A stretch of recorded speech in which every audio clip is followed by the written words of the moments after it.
বলি, ও গোপাল, আমার দ্বারা এসব হবে না। আমি আগে কখনো রান্না করিনি। হবে না মানে? সব হবে। তুমি নিজে না একজন বিজ্ঞানী, তুমি এরকম করলে হবে? চেষ্টা করলে সব হয় বন্ধু। আগে গোল গোল লুচি বানাতে শিখতে হবে, তারপর আলুর দম। গিন্নির থেকে সব জেনে এসেছি। এর থেকে সূত্র বা কোনো যন্ত্র আবিষ্কার করা অনেক সহজ। মেলা বেলা হয়ে যাচ্ছে বন্ধু। ইস, এরকম যদি কোনো যন্ত্র থাকতো যার দ্বারা আপনা আপনি খাবার হয়ে যেত। আগে লুচি আলুর দমটা শেখো, তারপর তুমি ওরকম যন্ত্র আবিষ্কার করো, কেমন? না, মানে কোনো ইয়ে টিয়ে নয়, চুপচাপ কাজে নামো। তুমি তো জানোই আমি ছড়ার পাত্র নই।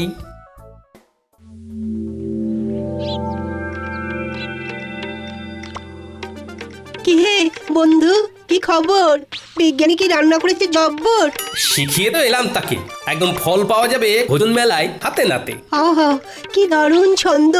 দেখো তো কেমন বেরোচ্ছে ঘুগনির গন্ধ। কি দারুণ গন্ধ! তা সভা কবি, তুমি কি রাঁধতে পারো? হ্যাঁ, আমি রাঁধতে পারি, তাতে নেই কোনো সংশয়। সেই জন্যেই মেলায় বিকাবো ঘুগনি ও মুড়ি মহাশয়। সাবাস বন্ধু, সাবাস।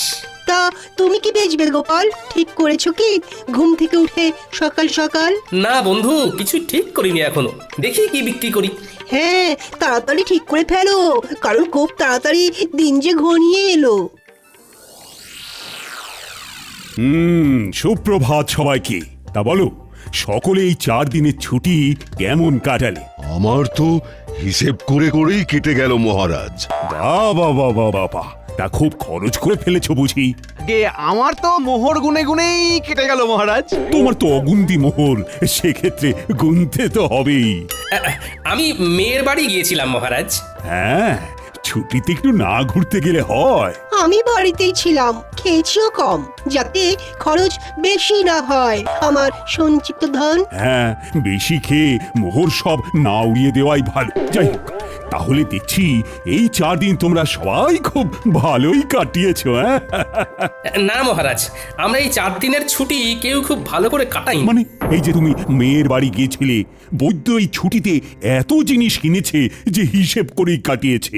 সভাকবি বাড়িতে ছিল কিন্তু কম খেয়েছে, আর মন্ত্রী অগুন্তি মোহর গুনেছে। তাহলে সবাই তো মনের সুখে যে যার কাজ করেছে।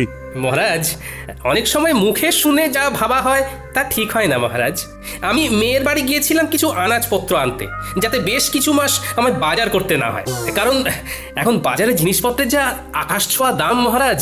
আমিও এই কদিনের ছুটিতে প্রচুর জিনিস কিনে তার দাম হিসেব করতে বসিনি মহারাজ। আমি হিসেব করছিলাম বেতন পেয়ে কোন খাতে কতটা খরচ কমিয়ে গোটা মাস জীবন ধারণ করতে পারবো। আমিও যাতে বেশি না খেয়ে তাড়াতাড়ি আনাজপাতি শেষ করে ফেলি, সেই জন্যই কম কম খাচ্ছিলাম। এরকমের কারণটা কি বুঝতে পারছি না তো। তোমরা তো সবাই যথেষ্ট পরিমাণে বেতন পাও, তাহলে? আগে মহারাজ, অপরাধ নেবেন না। আপনার এই বেতনে এখনকার যা পরিস্থিতি, তাতে আমাদের মাস চালানো খুব দুষ্কর হয়ে যাচ্ছে। মহারাজ, আপনি বেতনের দিকটা একটু ভাবলে ভালো হয়। বেতনের দিকটা ভেবে দেখবো মানে কি বলতে চাইছো? বেতন বাড়ান মহারাজ, বেতন বাড়ান। অসম্ভব, অসম্ভব! এই তো বিগত 4 মাস আগেই বেতন বাড়িয়েছি। তোমরা সবার কাজের পাশাপাশি উপরি আয়ের ব্যবস্থা করো। উপরি আয়? মহারাজ, মাথা ঠান্ডা করুন। একটু ভাবুন মহারাজ, একটু ভাবুন। আমি তোমাদের কথা অনেক ভেবেছি, এবার তোমরাও আমার কথা একটু ভাবো। আমি বেতন বাড়াতে পারছি না, আর আজকের মতো এখানেই সভা শেষ করছি। তোমরা সবাই এসো। বেতন বাড়ানোর কথা বলতেই সবার কাজ শেষ করে দিলেন, এ আবার কেমন ব্যবহার?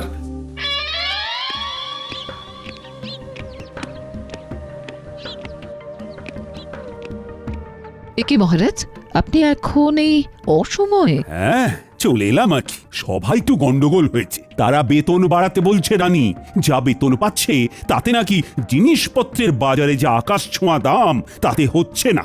আপনি কি বলেছেন শুনি? আমি বলে দিয়েছি বেতন বাড়ানো এখন অসম্ভব। আমি ওদেরকে বলেছি উপরি আয়ের ব্যবস্থা করতে। সে কথা শুনে সবাই কি বললেন? সবাই আকাশ থেকে পড়লো। একটা কাজ করুন না মহারাজ, আপনার পশ্চিম দিকের যে মাঠটা রয়েছে সেইখানেই ওদের জন্য কিছু ব্যবস্থা করে দিন না। তোমার কথাটা মাথায় থাকলো, তবে 2 দিন বাদে বলবো। আগে দেখি ওরা কে কি করে। বেশ। কেনে গগিন্নি, বলো। এ কি গগিন্নি, তুমি শুয়ে আছো? শরীর খুব খারাপ নাকি? দেখি দেখি। হেমা, তোমার গা তো জ্বরে পুড়ে যাচ্ছে। কিছু খাওনি নাকি? আমি উঠতে পারছি না। আজকে রান্নাটা যে কি করে করব বুঝতে পারছি না গো। হ্যাঁ, রান্না নিয়ে কিছু ভেবো না, ও আমি করে নিচ্ছি। তুমি শুধু চুপটি করে শুয়ে থাকো দেখি। না, সে কি করে হয়? তোমার এসব রাধা বাড়া অভ্যেস নেই। আরে তোমারও কি জন্ম থেকেই স্বামীর সাথে ঘর করার অভ্যেস ছিল? হ্যাঁ, সেই তো আমার সাথে বিয়ের পরে অভ্যেসটা হয়েছে। আমার কথা আলাদা, আমি মেয়ে মানুষ। বারে বা, বেটা ছেলে বলে কি রান্নার অভ্যেস তাও আবার কদিনের জন্য হবে না? এইসব একদম বাজে কথা গিন্নি। তাও আমার খারাপ লাগবে। তুমি এখন থামো তো গিন্নি। শোনো, আমি এই কদিন রাঁধবো আর তুমি শুধু গ্যাট হয়ে খাটের উপর বসে খাবে, বিশ্রাম নেবে। তুমি শুধু আমি রান্নাটা কেমন করি সেটা দেখো।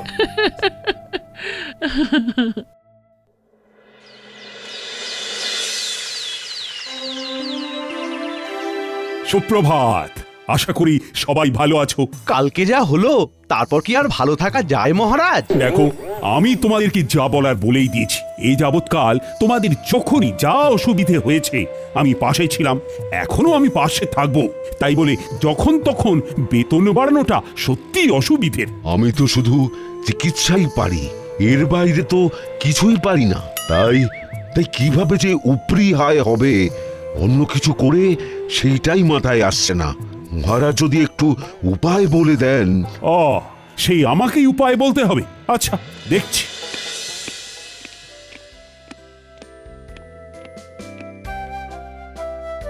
মহারাজ, বলছি কি। সুপ্রভাত রানীমা। সুপ্রভাত। আশা করি সকলে ভালো আছেন। ভালো নেই, খুব সমস্যায় আছি রানীমা। তা আজকে গোপাল আসেনি কেন? তাই তো, তালে গড়ে খেয়ালই নেই। আগে মহারাজ, আমি এসেছি। এ কি গোপাল, এত দেরি হলো যে? তোমার শরীর ঠিক আছে তো? আমার শরীর তো ঠিক আছে, কিন্তু কিন্তু আমার গিন্নির শরীর ভালো নেই। তাই ঘরের কিছু কাজ সামলে রান্না করে আসতে গিয়ে দেরি হয়ে গেল। এই রে, ও গোপাল, কটা শাড়ি আর চুড়ি এনে দেবো নাকি? গোপাল, তাহলে সুগৃহিণী দক্ষ রাঁধুনি হয়ে গেলে নাকি? হ্যাঁ, দরকার পড়লে যদি হই তাতে মন্দ কি বলুন? সকলে চুপ করুন, বরং আপনারা গোপালকে দেখে শিখুন। সে স্ত্রীর শরীর খারাপে নিজে এগিয়ে এসেছে, স্ত্রীর কষ্টটা বুঝেছে। ঠিকই তো, না কষ্ট বুঝলে হয়? এই বৈদ্যমশাই, আপনি আজই গোপালের বাড়ি গিয়ে ওনার স্ত্রীকে দেখে আসবেন। গোপাল, সত্যি তোমার তুলনা হয় না। থাক, অমন মেয়ে মানুষের কাজ করে আমার সুখ্যাতি পাওয়ার দরকার নেই।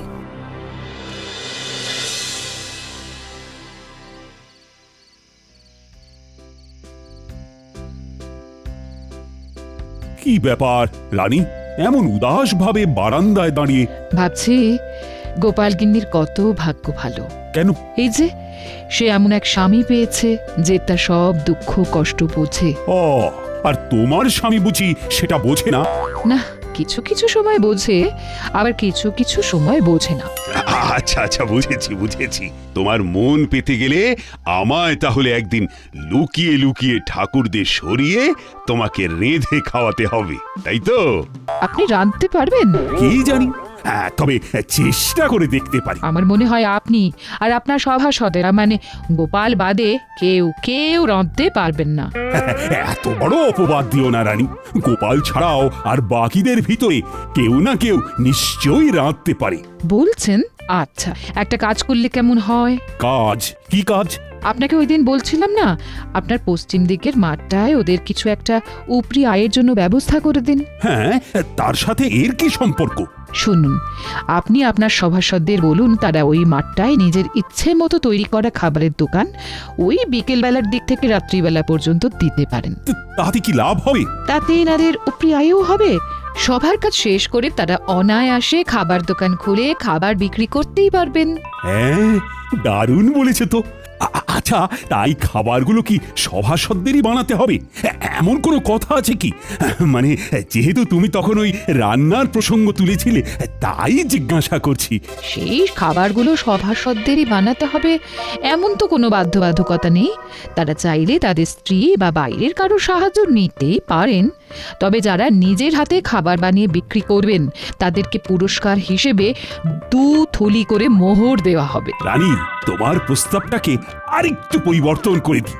সভাসদের এমন বলি, বেশ কিছুদিন ব্যাপী পশ্চিম দিকের বড় মাঠটায় একটা ভোজন মেলার আয়োজন করতে চাই। তাই আমার ইচ্ছে, আমার সভাসদেরা এই ভোজন মেলায় হরেক রকম খাবারের পসরা নিয়ে খাবারের দোকান দিক। তার মধ্যে যে সভাসদেরা নিজের হাতে রান্না করবে তারা প্রত্যেকে পুরস্কার বাবদ 2 থলি করে মোহর পাবে, এবং যে সভাসদের খাবারের দোকানে সব থেকে বেশি বিক্রি হবে সে পুরস্কার স্বরূপ 5,000টা মোহর পুরস্কার পাবে। অতীব উত্তম।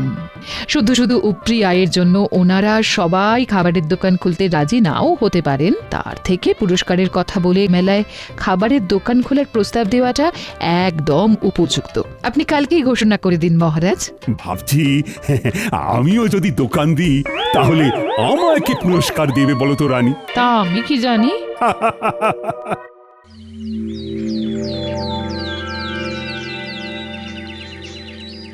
হ্যাঁ, তোমাদের সকলকে আজ একটু তাড়াতাড়ি ডাকার পিছনে আমার একটা বিশেষ উদ্দেশ্য আছে। কি উদ্দেশ্য মহারাজ? মহারাজ, আমি তোমাদের সকলের উপরি আয়ের জন্য একটা পদ ভেবেছি। বাহ বাহ, বাহ বাহ। বাহ! কি উপায় আপনি ভেবেছেন মহারাজ? আমি আমার পশ্চিমের মাঠটায় একটা ভোজন মেলার আয়োজন করতে চাই। সে অতীব ভালো, কিন্তু মেলায় গেলে তো খাবার কিনতে কিনতেই প্রচুর খরচ হয়ে যাবে। তাহলে এভাবে আমাদের উপরি আয় হবে কি করে মহারাজ? নিজের দোকান থেকে খেলে ব্যয় হবে না মন্ত্রী। নিজের দোকান মানে? আপনি কি ওই মেলায় আমাদের দোকান দিতে বলছেন মহারাজ? একদম ঠিক। আমি চাই পশ্চিমের মাঠে আয়োজিত সারা কৃষ্ণনগর ব্যাপী ভোজন মেলায় সাধারণ প্রজাদের পাশাপাশি আমার সভাসদেরাও খাবারের দোকান দিক। দোকান দিলে উপরে আয় হবে বটে, কিন্তু দাঁড়াও দাঁড়াও, আমার ঘোষণা এখনো শেষ হয়নি। আমি ঠিক করেছি আমার সভাসদদের ভিতরে যারা নিজেরা হাতে করে খাবার বানিয়ে বিক্রি করবে তারা প্রত্যেকে 2 থলি করে মোহর আমার তরফ থেকে পুরস্কার পাবে। আহা, দাঁড়াও, এখনো তো কথা শেষ হয়নি। আর যে সভাসদদের দোকানে সব থেকে বেশি বিক্রি হবে সে আমার তরফ থেকে পুরস্কার বাবদ 5,000 মোহর পাবে। তার মানে খাবার বেশি বিক্রি করতে পারলে 5,000 মোহর পুরস্কার, আর নিজের হাতে খাবার বানাতে পারলে 2 থলি মোহর পুরস্কার। আবার নিজে খাবার না বানাতে পারলেও অন্য কারুর সাহায্য নিয়ে উপরি আয়ের জন্য দোকান দেওয়া যাবে, তাই তো মহারাজ? একদম। এই মেলা প্রায় মাসখানেক চলবে। তাহলে তোমরা কি ভাবছো? মানে আমার প্রস্তাবে কি রাজি হবে? আমি রাজি মহারাজ। আমি দোকান দিতে রাজি, যদি হেরেও যাই বাজি। আমিও রাজি। আমিও দোকান দেব। মহারাজ, দোকান না দিয়ে সবার দোকানের খাবার চেখে দেখার জন্য কোনো পুরস্কার নেই না? মন্ত্রী, মানে মহারাজ, আমিও সবার মতো দোকান দেব তাহলে। বেশ, তাহলে সবাই প্রস্তুত হয়ে নাও। দিন 7 পরেই শুরু হবে ভোজন মেলা। ও হ্যাঁ, মনে আছে তো সবার, কালকে আমাদের ছুটির দিন, রাজসভা বন্ধ। হ্যাঁ মহারাজ।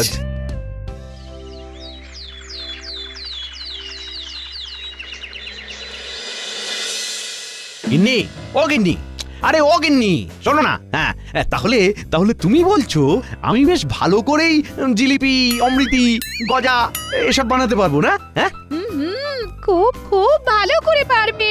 তা আমার প্রতি তোমার এত আত্মবিশ্বাসের কারণ কি? আরে বাবা, জিলিপি অমৃতি বানাতে গেলে শুধু ময়দার মিশ্রণটা এই টকবকে গরম তেলের ভিতরে ভালো করে প্যাঁচ দিয়ে গোল গোল আকৃতি করে পাক দিলেই তৈরি হয়ে যায়। আর এই প্যাঁচ দেওয়ার ব্যাপারে কৃষ্ণনগরে তোমার মতো পারদর্শী আর কেউ আছে বলে তো আমার মনে হয় না। ঠিক বলেছো। তোমারও যা প্যাঁচালো মন, সেই মনের প্যাঁচের মতো আমায়ও যা সুন্দর করে তুমি জিলিপি অমৃতি বানাতে শেখাবে। আহা আহা, তারপর আমার পূর্ব অভিজ্ঞতা তো আছেই। যাকে যাক, এই চলো শুরু করে, চলো চলো।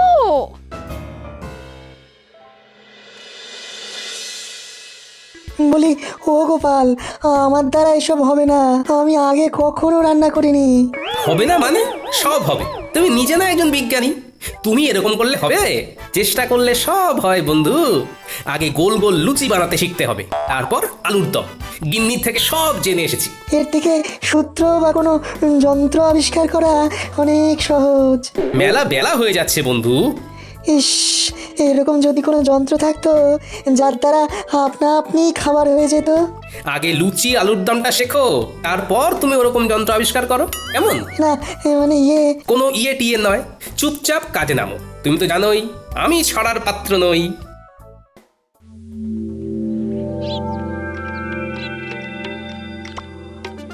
কি হে বন্ধু, কি খবর? বিজ্ঞানী কি রান্না করেছে জব্বর? শিখিয়ে তো এলাম তাকে, একদম ফল পাওয়া যাবে ভোজন মেলায় হাতে নাতে। আহা, কি দারুণ ছন্দ! দেখো তো কেমন বেরোচ্ছে ঘুগনির গন্ধ। কি দারুণ গন্ধ! তা সভা কবি, তুমি কি নাচতে পারো? হ্যাঁ, আমি রাঁধতে পারি, তাতে নেই কোনো সংশয়। সেই জন্যেই মেলায় বিকাবো ঘুগনি ও মুড়ি মহাশয়। সাবাস বন্ধু, সাবাস। তা তুমি কি বেচবে গোপাল? ঠিক করেছো কি ঘুম থেকে উঠে সকাল সকাল? না বন্ধু, কিছু ঠিক করিনি এখনো, দেখি কি বিক্রি করি। হ্যাঁ, তাড়াতাড়ি ঠিক করে ফেলো, কারণ খুব তাড়াতাড়ি দিন যে ঘনিয়ে এলো। গোপাল, ভেবেছি চপের দোকান দেব, কিন্তু বেসন গুলতে গিয়েই তো কাল ঘাম ছুটছে। আপনার এই দুই হাতে নিজে এত পাচন গুলেছেন, আর এখন বেসন গুলতে গিয়ে নাকানি চোখানি খেলে হবে? আমার ভয় করছে গোপাল। দেখি তো, আমার সামনে আপনি গুলতে বসুন, কেমন ভয় লাগে আপনার দেখি। গোপাল, তুমি পারো বটে। একবার হাঁক দিলাম আর তুমি সাহায্য করতে চলে এলে। বৈদ্যমশাই, আমরা একই রাজ্যের লোক, তাই বিপদে ডাক শুনেও মুখ ঘুরিয়ে না শোনার ভান করে বসে থাকলে হবে?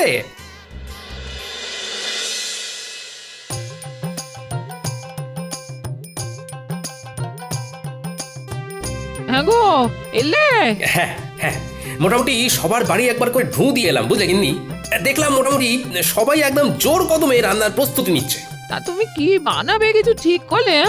এমনিতে বাড়ির রান্না তো বেশ ভালোই করছো। সেটাই তো এখনো ঠিক করে উঠতে পারিনি। সবাই মোটামুটি সেই গতে ধরা রান্নাই করছে। না, আমায় একটু অন্যরকম কিছু ভাবতে হবে। দাদু, ও দিদা, এক ঘটি জল দাও না। ঝাল কি ঝাল! আর খাবো না, না কুলছি কাল মুলছি, আর খাবো না। উফ, বাপরে বাপ। দাঁড়া দি, কিন্তু কি খেয়েছিস বলতো? ফুচকা। আমার বাবা শহরে গিয়েছিল, তাই ফেরার পথে ওখান থেকে এনেছিল ঝাল ঝাল ফুচকা। জানো তো দাদু, এখানকার কেউই ফুচকার তেমন নাম শোনেনি। গিন্নি, ও গিন্নি, ফুচকার দোকান দিলে কেমন হয়? খুবই ভালো হয়। সেইবারে খুকির বাড়িতে গিয়ে খেলাম, শহর থেকে জামাই এনেছিল, অসাধারণ। কিন্তু তুমি কিভাবে বানাই শিখবে কি করে? এখনো হাতে 4-5 দিন সময় আছে গিন্নি, শহরে গিয়ে শিখে আসবো কালকে, তারপর ভোজন মেলায় ফুচকা বিক্রি করবো। আহা, শুধু খাবারের মেলায় কেন, গোটা কৃষ্ণনগরে তুমি বিক্রি করবে। এখানকার কেউ জানেই না ওই ফুচকার নাম। ভালো লাগলে না, এই প্রচুর প্রচুর বিক্রি হবে। তা ঠিক, আর মহারাজ এটাও বলেননি যে খাবার শুধু ভোজন মেলাতেই বিক্রি করতে হবে। আমি কিছুক্ষণ দোকানে থেকে ফুচকা তৈরি করে ঠেলা গাড়ি নিয়ে ফুচকা বিকোতে বেরিয়ে যাব। তারপর তুমি আর ন্যাপলা পুঁটি গুলটে দোকান সামলাবে। দাদু, তুমি চিন্তা করো না, আমরা সব সামলে দেব। দারুণ দারুণ জিনিস খাওয়ালে গোপাল, অপূর্ব স্বাদ। পুরটা খাসাও মেখেছো গোপাল। শুভেচ্ছা বন্ধু, একদম অন্য ধরনের জিনিস খাওয়ানোর জন্য। আর অসংখ্য ধন্যবাদ আমাকে লুচি আলুর দম শিখিয়ে দেওয়ার জন্য। আরে ধুর, কি যে বলো, তা বিক্রি কেমন হচ্ছে? আমার দোকানেও মন্দ নয়। আমার দোকানেও তোমার কল্যাণে বেশ ভালোই বিক্রি হচ্ছে। বাহ, শুনে ভালো লাগলো। হ্যাঁ গো, আর দেরি করো না, দেরি করো না, ফুচকার ঠেলাটা নিয়ে গুলটেকে সঙ্গে করে নিয়ে রওনা দাও, আমরা দোকান সামলে নিচ্ছি। হ্যাঁ, ঠিক বলেছো গিন্নি। এই গুলটে, চল চল চল। ফুচকা নেবে গো, ফুচকা, ফুচকা নেবে গো, ফুচকা, ভোজন মেলায় গোপালের বিখ্যাত ফুচকা।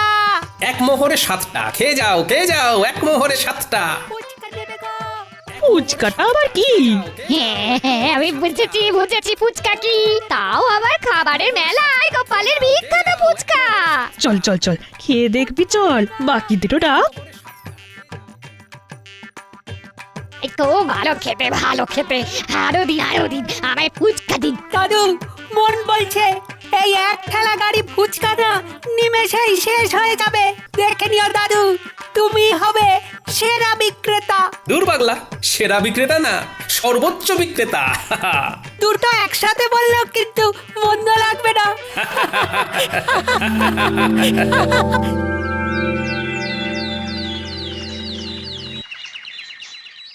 গোনো গোনো খাজাঞ্চি গোনো, কার কত আয় হলো দেখি। মন্ত্রীরটা হলো 1, 2, 3, এই সর্বমোট 300 মোহর। তবে মন্ত্রী মশাই নিজেই সব বানিয়েছেন। বেশ বেশ, পরের জন। পরের জন হলেন বিজ্ঞানী বাবু, তার মোহর 1, 2, 3, সর্বমোট 900 মোহর। ইনিও নিজের হাতেই খাবার বানিয়েছেন। এই বিজ্ঞানী আমার থেকেও বেশি আয় করেছে, এ কি কপাল! হ্যাঁ, এরপর সভাকবি, ওনার মোহরের সংখ্যা হলো 1, 2, 3, সব মিলিয়ে 850 মহারাজ। ইনিও নিজের হাতে খাবার তৈরি করেছেন। বাহ বাহ বাহ, চমৎকার। তারপর? এরপর বৈদ্যমশাই, ওনার মোহর হলো 1, 2, 3, 600 মোহর মহারাজ। ইনিও নিজেই চপ বানিয়েছেন। এরপর গোপাল, মোহর হলো 1, 2, 3, 7,000 মোহর মহারাজ। ওরে বাবা! সাবাস গোপাল, সাবাস, তুমি বিজেতা। এই এই এই এই ফলাফল মানি না, কারণ গোপাল শুধু ভোজন মেলায় নয়, সারা গ্রাম সারা রাজ্য ফুচকা বিক্রি করেছে। মন্ত্রী মশাই, মহারাজ শুধু বলেছিলেন ভোজন মেলায় খাবারের দোকান দিতে। উনি এর পাশাপাশি এরকম কিছু বলেননি যে সেই খাবার কেবলমাত্র ওই মেলা ছাড়া মেলার বাইরে কোনোভাবেই বিক্রি করা যাবে না। তাই আমি আমার ফুচকার বিক্রি বাড়ানোর জন্যে মেলা ছাড়াও মেলার বাইরে এই রাজ্যের অন্যান্য গ্রামেও বিক্রি করেছি। সুতরাং আমি জানি আমি কোনো অন্যায় বা অসততার কাজ করিনি। আমি গোপালের এই যুক্তিকে খণ্ডাতে পারবো না, কারণ গোপাল একদম অকাট্য যুক্তি দিয়েছে। ধন্যবাদ, ধন্যবাদ গোপাল। তুমি আরেকবার আমাদের চোখ খুলে দেখিয়ে দিয়েছো যে কিভাবে সততার সাথে পরিশ্রম করে নিজের আয় বাড়ানো যায়, কিভাবে বুদ্ধি খাটিয়ে কোনো নতুন জিনিসকে সবার সামনে তুলে ধরা যায়। সেই জন্যেই তো গোপাল আমাদের সবার থেকে আলাদা। নাও আনো এবার পুরস্কারটা, তার সাথে সবাই মিলে বলো গোপাল আমাদের সেরা, তাই ধন্য হয়েছি মোরা। গোপাল আমাদের সেরা, তাই ধন্য হয়েছি মোরা।